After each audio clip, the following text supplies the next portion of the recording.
Joaren abiatzea Baionako museotik Xiberuko bortuetara. Euskal Museoan eta Gordailuan zeuden zintzarri zaharrak hartu, urtu eta berriak egin dituzte Naderko Xaki artista donostiarraren museoa urtu proiektuaren kari. Baionako Euskal Museoan eta Gipuzkoako Gordailuan, gordea zen ondare material bat erabili, zintzarri berriak egin, zintzarri horiek hartzaileei eman, eta gero soinu horiek.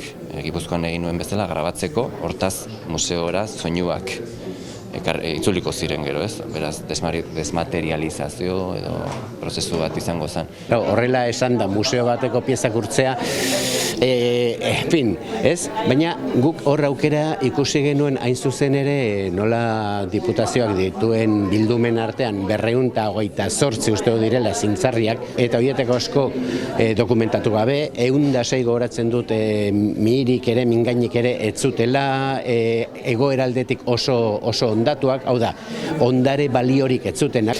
Orduan pentsatu genuen aukera ona izan zitekela ondare horiei beste ondare mota bat edo bihurtzea. Azken finean proiektua horixe bera da, ez? Ondare berria sortzea ondare zaharretik. Proiektu zabalago baten segita da 2008an egindako Soineko paisaia obraren bertsio bat. Museoko 4 paretetatik harago ibiliko da, Xiberuko artzainek eskuratuko dituzte zintzarri hauek eta zaindari bilakatuko dira.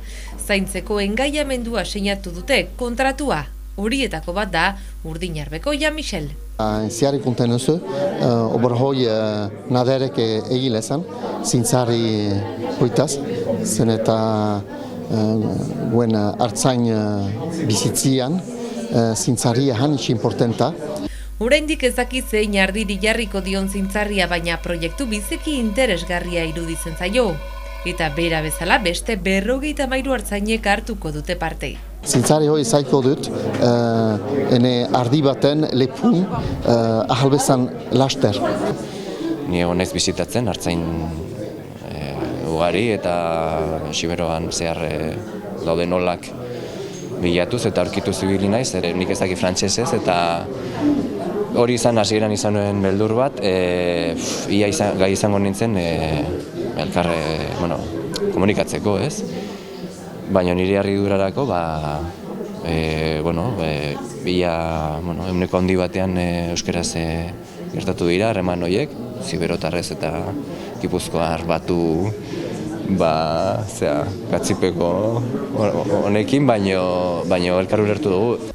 Zintzarri banaketa berriki eginda transhumantziaren bestan euskal kultura erakundearen laguntzarekin. Eraldaketa prozesua ez da erraza izan, teknika konplexuak erabili behar izan dituzte.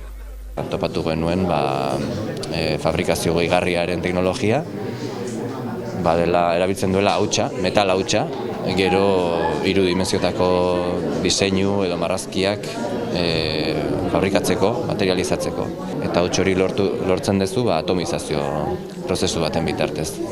Isilik zeuden objektuak bizi berritzeko proiektua da hau, ondare bizi baten zinezko berme bilakatuz.